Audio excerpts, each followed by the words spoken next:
Merhaba, yepyeni bir bölümle karşınızdayım. Üstelik çok ilginç bir bölüm.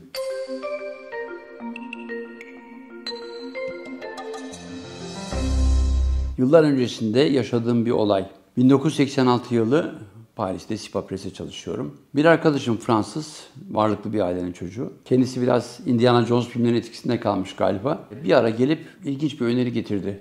Birlikte kutsal define avcılarının izini sürebilir miyiz diye. Malum Indiana Jones. Açıkça önce meraklıydım ama bilmediğim bir dünya. Bir de neresi olduğunu sorduğumda Orta Amerika dedi. İspanyolcam yok dedim. Ben biliyorum yeterince dedi. Peki nereden yola çıkacağımızı sorduğumda bir kitaptan dedi. Bunlar dünyadaki mücevher koleksiyoncularının özel albümleri. Kendisi biraz varlıklı olduğu için büyük olasılıkla sevgilisine çok ilginç bir mücevher almak istiyormuş. İyi dedik, yola çıktık. Önce Kolombiya'ya gittik, Bogota'ya. Dünyanın en önemli altın mücevher müzesi oradaymış. Kolumuz yine altın. O müzede birkaç gün incelemelerde bulunduk. Bir uçağa atlayıp Panama'ya gittik. Çünkü o kutsal define avcılarının günümüzde en çok define avcılığı yapıp tarih öncesi altınlar için tarihi talan ettikleri yerlerden biri bu bölgeymiş. El Dorado. Panama'ya indik. O günlerde garipti. 1986 Panama için ayrı bir önem taşıyor. Çünkü devlet başkanı Noriega Amerika'ya kafa tutmuş. Her an bir operasyon bekleniyor ama biz sadece usulen Panama City'de birkaç gün kaldık. Karayolundan Costa Rica sınırına doğru gidip bu altının öyküsünü araştırmaya başladık.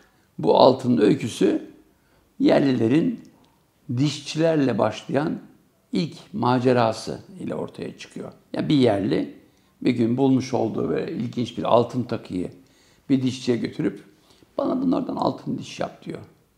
Veya tabii başka bir yerli burnuma hızma yap diyor. Dişçinin bunda ne işi var diyeceksiniz. Dişçiler altın eritmeyi iyi biliyorlar kuyumcular dışında. Tabii ki uyanık dişçilerden bir tanesi o bölgede Batı ülkeleriyle ilişkisi olan Alman kökenli bir iş adamına bundan bahsediyorlar. Adam da uyanık. Büyük olasılıkla bir Nazi dönem kaçkını olacak bir Alman bu. Orada yaşıyor. Ve o kişiyle ilişki kurup bu altınlardan almak isteyen iki tane müşteri olarak yola çıktık. Bağlantıya geçtik. Bizi çiftliğine davet etti. Çiço'ydu ismi, hiç unutmadım. Arkadaşım özellikle büyük miktarda mücevher alacağını ama öncelikle mücevherin o mezarlardan nasıl çıkarıldığının benim tarafından görüntülenmesi gerektiğini, yapacağı bir katalog içinde bu tür resimlerin gerekli olduğunu söyledi. Alman ikna oldu. Bizi çiftliğinde ağırladı. Birinci gün sadece çanak çömlek görmüştük ama ikinci gün böyle tam donanımlı bir sofrada bir bisküvi kutusu getirip o altınları gösterdi. Hakikaten gözlerim kamaştı. Çünkü bu büyüklükte bir kuş benzeri bir altından neredeyse birkaç kiloluk üzeri mikroskopla ancak fark edilecek inanılmaz incelikte işlenmiş farklı takılar. Bunlar dedi son dönemde bizim çocukların çıkardıkları. İyi dedik. Birkaç bin dolar para harcadı Jean-Christophe. Sevgilisine aldı birkaç takıyı. Ertesi gün o bisküvi kutusundaki altınlardan sonra onların nasıl çıkarıldığını görmek üzere araziye gittik dört çekerli arabalarla. Kendisi motoru vardı Çiço. O bizi motoruyla öncülük yaptı. Çünkü arazi dediğim hakikaten tam bir off-road. Yani yolu olmayan bir yer. Dört çekerli arabalarla gittik. Garip bir arazi. Her tarafı delik deşik edilmiş gibi. El Dorado diyorlarmış bölgede. Çünkü o bölge volkanik bir bölge. Geçmişte artık kaç bin yıl öncesine dayandığını bilemiyorum. Çünkü arkeolojik bulgularımız hiç yoktu. Arkeologlarla da karşılaşmadık o bölgede. Sadece delik deşik edilmiş bir arazi. O arazide Çiço, yanında çalışan adamlar, oğullarından biri 3 tane araç gösterdiler bize bu işte kullanılan. Dedektör değil. Bizde define avcıları şimdi dedektörlerle çalışıyor ama bir tane uzun T şeklinde şiş, bir kazma, bir kürek. Bir robot gibi öncülerden bir tanesi elindeki T'yi alıp o tüf olduğunu öğrendiğimiz, tıpkı bizim Kapadokya'daki tüf gibi yumuşak toprağa dele dele ilerlediler.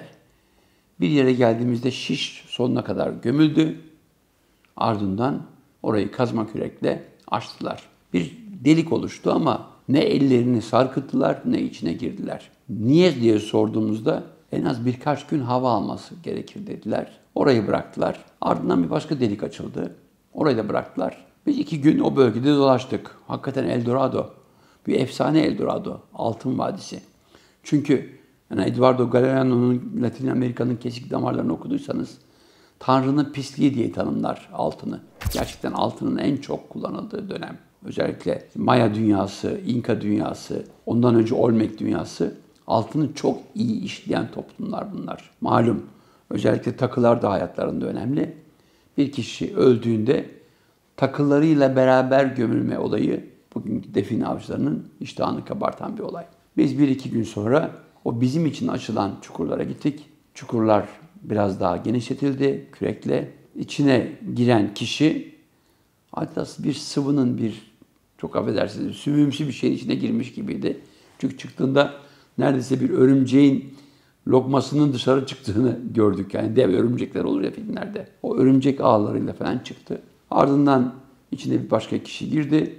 Bir takım ışıkları oraya buraya çevirdi ama ışıklar yansıyordu. Sonra ben girebilir miyim dedim. Birkaç saat sonra girebilirsin dediler.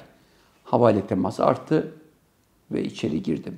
Hiçbir şey göremiyordum içerisi. Kaç yüzyıl veya kaç bin yıl olduğunu bilmediğim sümüğümsü bir dokuyla kaplıydı. Benden sonra inen elindeki feneri o parçaladığı sümüğümsü örümcek ağı veyahut da o oluşumları biraz etrafa yayarak ışığı tuttuğunda düz bir satı, bir musalla taşına benzer bir satı. Üzerinde bir iskelet, kemikler arasında birkaç altını gördü. Onları aldı ama ölünün etrafında da küçük çanaklar vardı. Alabilir miyim dedim. Al dedi. Elime aldım bir çanağı. Bunun gibi. Yani Şenay'ın güzel çanakları tabii bu kadar pırıl pırıl değildi ama elime aldım. Gariptir. Peki bunları yanımda götürebilir miyim deyince güldü. O elimdeki çanaklardan en büyüğünü girdiğimiz mezarın ağzı olan o bölüme götürdüğümde birdenbire elimde bir çamur hissettim. Dağıldı. Çünkü oksijenle direkt temasıyla tıpkı yapıldığı dönemdeki kurutulmadan önceki haline dönüştü. Bir çamura dönüştü.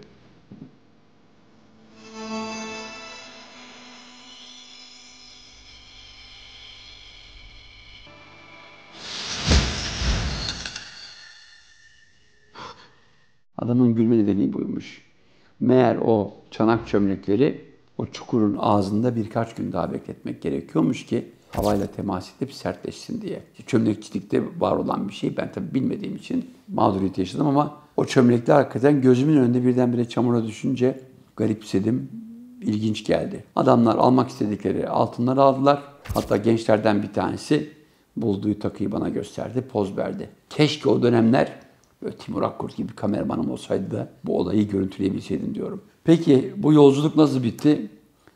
Oradan ayrıldık. Başıma gelen olay çok ilginç. Costa Rica'ya geçmek istedik. Ancak Panama'dan çıktıktan sonra Costa Rica beni almadı. Çünkü pasaportumdaki ay yıldızı komünist ibaresi taşıyormuş onlara göre. Ayda hilal Müslüman teröristleri anımsatıyormuş. Ben 2 sınır arasında 2 gün bekledim. Yani hatta pasaportumda 2 gün boyunca nerede olduğum belli değil ama Panama City'nin biraz daha kuzeyinde Limon diye bir bölgede Costa Rica konsolosunu bizzat sınıra çağırıp $400 karşılığı vize aldım. Peki o 2 gün boyunca ne yaşadım? Vallahi Jean-Christophe geçti. Bana el salladı. Kurtarmak için girişimlerde bulunmuş. Çünkü Costa Rica'da çok yakın bir arkadaşım Manoche Degati orada yaşıyor. Ajans France Press'in müdürü. Ama ne yazık ki o bile bir şey yapamadı. 2 sınır arasında onlarca, yüzlerce benim gibi mağdur durumda olan Filistinli, Vietnamlı, uzak doğulularla beraber yaşadım. Bir kebapçının yanında kebap pişirme deneyimlerimi artırdım. Mısır lavaşı içinde bir güzel kebaplar yaptım. Çünkü o bölgenin yemeklerinde olmazsa olmaz mısır unundan yapılan lavaşlar ve ekmekler. Kebapçı dostlarım Filistinliydi. Dost olduk. Uzun bir dönem yazıştık. Onlar belki halen orada kök salmışlardır. Evet, kutsal define avcılarının peşinde arkadaşım Jean-Christophe birkaç tane takı aldı. İlginç bir olay yaşadık.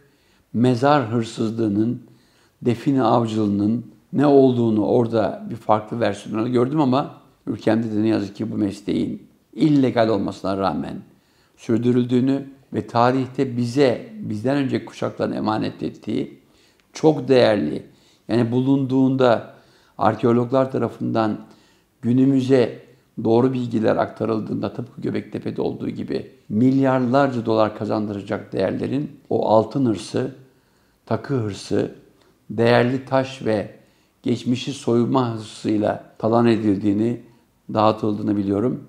Aman mezar soyguncularına, define avcılarına dikkat diyorum. Sağlıcakla kalınız. Bir sonraki programda, bir sonraki videoda görüşmek üzere. Hoşça kalın.